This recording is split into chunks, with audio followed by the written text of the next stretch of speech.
Are there secret libertarian cabals of racism in the liberty movement?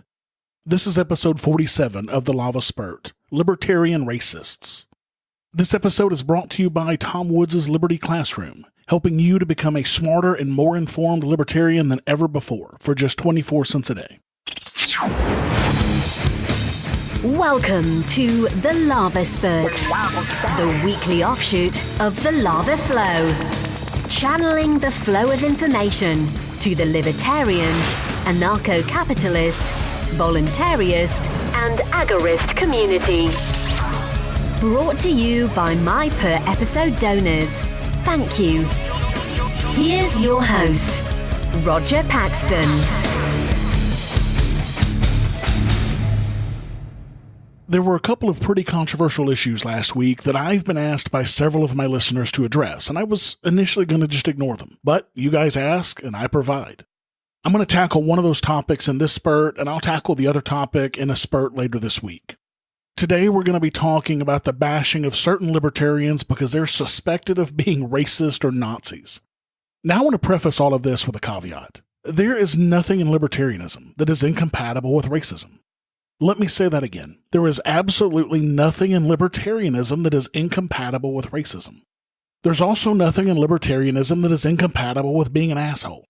And sadly, I know some racist libertarians, and I know some asshole libertarians. Libertarianism simply means that you do not believe in the initiation of force or fraud against another person. Nothing more. It's really that simple. You can believe that other races are inferior to you, which is the definition of racism, and you can believe that no one should initiate force against those races at the same time. This is entirely compatible. Now, this doesn't make racism right in any way, though, so don't mistake me on that. Racism is horrendous. To collectivize and hate a particular person because of the color of their skin is disgusting and immoral, period. This should never be in question. Now, having said that, there have been many questions about some prominent libertarians out there and whether or not they're racist. This started a couple of weeks ago when Jeff Deist gave a speech at the 2017 Mises University. He ended that speech with a catchphrase that is most commonly associated with Nazism, blood and soil. Now, this phrase was used before Nazism, but it's always meant a sort of extreme nationalism and even racism in some respects, even before the Nazis used it. This was a very unfortunate choice of words for Jeff Deist, and personally, these are not words that I would ever have used in a speech. The focus of his speech is on his belief that human nature inherently has a desire for sticking to, quote, religion, tradition, culture, and civic or social institutions.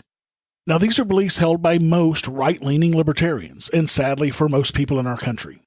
Many of us have fortunately broken out of these molds, but those of us who have are in the vast minority still. These beliefs are neither racist nor non-libertarian. Deist also seems to attack libertinism as nihilist in his article, and he expresses his disagreement with libertinism. And Deist makes it clear that, quote, I assure you I'm neither interested in nor judgmental towards your personal beliefs or lifestyle preferences. And of course, libertarianism per se has nothing to say about how one lives, end quote. He's right, and we've already discussed that in this episode. Libertarianism only speaks to a very narrow definition, the non-initiation of force. He ends the speech with this quote, in other words, blood and soil and God and nation still matter to people. Libertarians ignore this at the risk of irrelevance, end quote. Based on his view of the world, that most people do believe in family and religion and culture, etc., this sentence does make sense to him. However, to say that those three words, blood and soil, were a dog whistle to racists and the alt-right, in my opinion, is just ludicrous. Was his speech an appeal to conservatives? Sure. But I do not believe in any way that Jeff Deist was calling for racists and the alt-right to become libertarians. Now, I vehemently disagree with Deist on his assessment. There are several things in his speech that I completely disagree with, frankly. I believe that many of our traditions, such as religion and tradition, are specifically tied to our bondage to government, and they should be eradicated completely. Now, this isn't saying that no one at the Mises Institute is a racist. It's certainly possible there are some, and I suspect one specific individual of actually being a racist on the board. However, let's take a look at a couple of things. First of all, most racists, especially alt-right Nazi types who supposedly Deist was signaling with his speech, they hate Jews. Ludwig von Mises was a Jew who fled Europe to avoid the spread of Nazism. Before leaving Austria, Mises was an economic advisor of Engelbert Dollfuss, the strongly anti-Nazi Austrian chancellor. One of the co-founders of the Mises Institute was Murray Rothbard, another Jew. There are many other Jews on the faculty and staff of the Mises Institute currently today. There are also Middle Eastern and Hispanic faculty and staff. For a racist organization, they sure have a lot of non-whites involved. And to be named after an anti-Nazi Jew, no less. Guys, you know Tom Woods. You know his books. You know his podcast. Now learn what he learned to get where he is today in Tom Woods' Liberty Classroom. Get the equivalent of a PhD in libertarian thought and free market economics online for just 24 cents a day while sitting at your computer or driving in your car. You can get it now at thelavaflow.com/woods. Listening to the audios and watching the videos will load you up with the facts, figures, and other ammunition that you need to feel supremely confident and come out on top when arguing politics or economics with yet another devoted socialist or neoconservative. But I repeat myself. Get a yearly membership to Tom Woods' Liberty Classroom for only $89 a year. Or like me, go for the Masterclass for lifetime access for only $497 and get tons of bonus material as well, including monthly live sessions with Liberty Classroom faculty and 435 audio-video lessons on government and history that Tom created specifically for the Ron Paul curriculum worth $250 alone. Make sure to sign up today at thelavaflow.com/woods to become a smarter and more informed libertarian than ever before.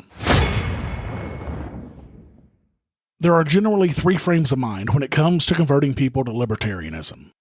Some, like Jeff Deist and probably Tom Woods, believe that we should reach out to the right. Others, like Nick Sarwark and Matt Zlewinski, believe we should be reaching out to the left. Others, like me, believe that if we're ever going to achieve a libertarian world and have liberty in our lifetime, we must reach out to everyone. We need to convert everyone to libertarianism. And by that, I mean we need to make everyone believe that the initiation of force is immoral. Now, this next statement is going to be controversial as hell, and many of you will likely disagree with it. But take a minute to stop and think about it before letting your gut reaction take over, please.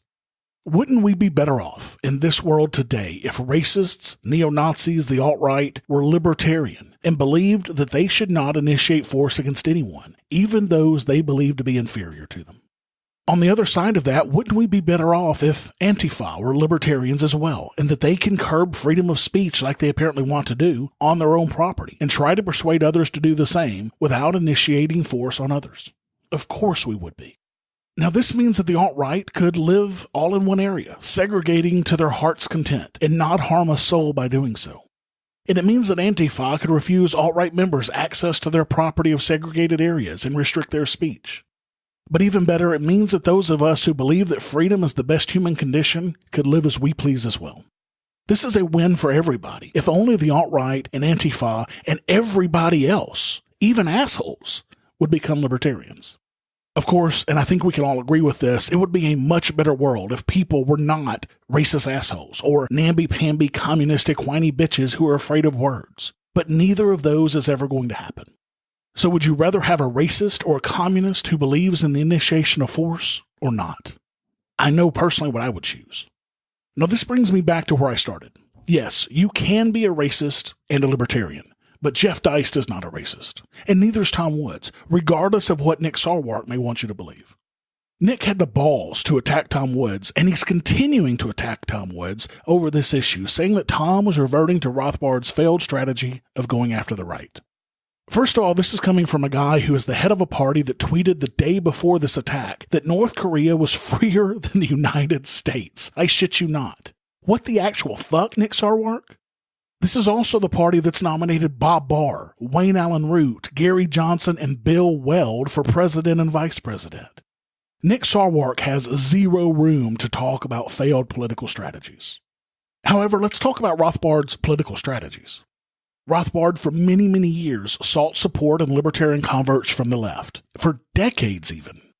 After making no ground there for many, many years, in 1983, he left the radical caucus of the Libertarian Party over cultural issues, and he aligned himself with what he called the, quote, right-wing populist wing of the party, notably Lew Rockwell and Ron Paul, seeking converts to what he called paleo-libertarianism.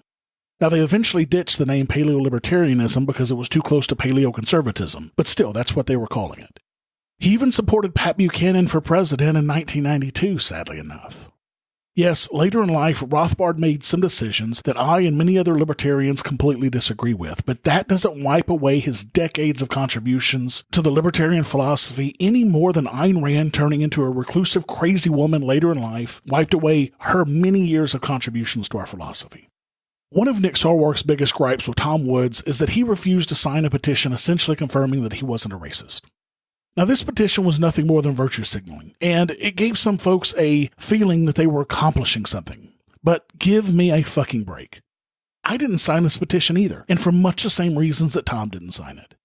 If the only thing keeping anyone from believing that either Tom Woods or even I are not a racist is because we signed yet another stupid online petition, then I just don't know what to say. Neither Tom nor I should have to respond to every Tom, Dick, and Harry or every jacknut who says we're something that we aren't. And neither of us should ever have to respond to questions with no evidence that we're racist, just like neither of us should have to respond to calls that we're rapists or murderers with no evidence. I'm not going to rush out to sign a petition that I'm not a rapist either.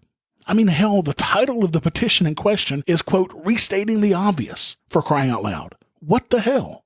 That should be enough.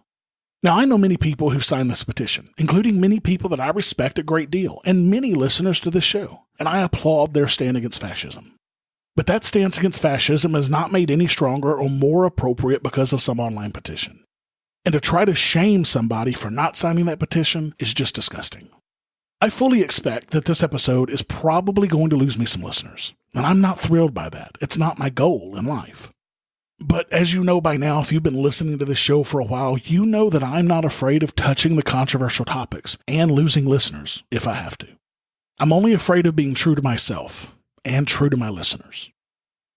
Until next time, keep striking the root. Thank you for listening to The Lava Flow at thelavaflow.com. Don't miss an episode. Subscribe now at thelavaflow.com/subscribe.